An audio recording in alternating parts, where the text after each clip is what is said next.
Évangile de Jésus-Christ selon Saint Jean, chapitre 16, versets 12 à 15. En ce temps-là, Jésus disait à ses disciples, « J'ai encore beaucoup de choses à vous dire, mais pour l'instant, vous ne pouvez pas les porter. Quand il viendra, lui, l'Esprit de vérité, il vous conduira dans la vérité tout entière.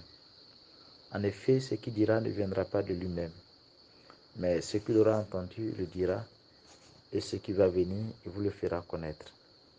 Lui me glorifiera, car il recevra de ce qui vient de moi pour vous le faire connaître.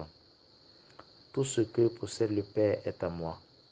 Voilà pourquoi je vous ai dit, l'Esprit reçoit ce qui vient de moi pour vous le faire connaître. Acclamons la parole de Dieu. Louange à toi, Seigneur Jésus. Nous sommes à la veille de la célébration de la fête de l'Ascension, de la montée glorieuse de notre Seigneur Jésus-Christ auprès de son Père. Et dans l'évangile que nous venons d'entendre, en ce mercredi, la 6e semaine du temps de Pâques, Jésus précise à nouveau 3 fonctions essentielles de l'Esprit Saint. D'abord, il est une force. Puisque Jésus dit, ce que j'ai à vous dire, pour l'instant, vous ne pouvez pas les porter. Et quand viendra l'Esprit Saint vient aider à porter. Elle est cette force qui vient fortifier nos vies.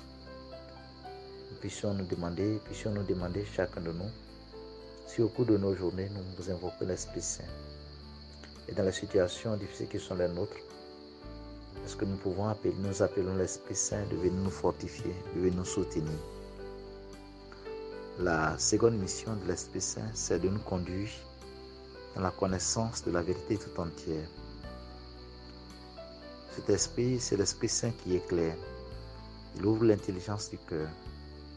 Devant certains mystères de la foi qui nous est difficile de comprendre, nous devons invoquer l'Esprit Saint, appeler sa grâce pour nous éclairer et pour nous conduire.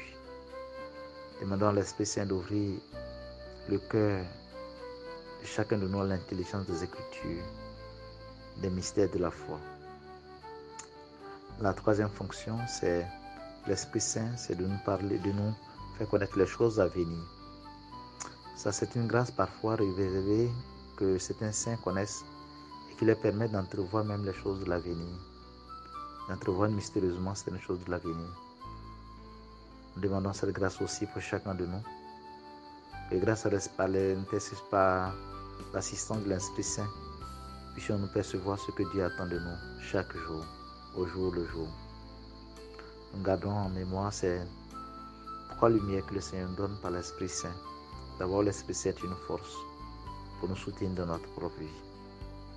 L'Esprit Saint, cette force et intelligence, c'est cette intelligence qui nous éclaire et qui nous aide à comprendre le mystère du Christ et qui nous conduit progressivement dans la connaissance de la vérité. Troisième lumière, l'Esprit Saint nous fera connaître les choses à venir. C'est parfois la grâce que certains saints ont de percevoir, de lire les signes des temps et de comprendre même ce qui est à venir. Que l'Esprit Saint, puissions-nous ces jours-ci invoquer régulièrement l'Esprit Saint dans nos vies pour recevoir la force, la compréhension des mystères de la foi et percevoir ce que Dieu attend de nous au quotidien. Je vous bénis au nom du Père et du Fils et du Saint-Esprit.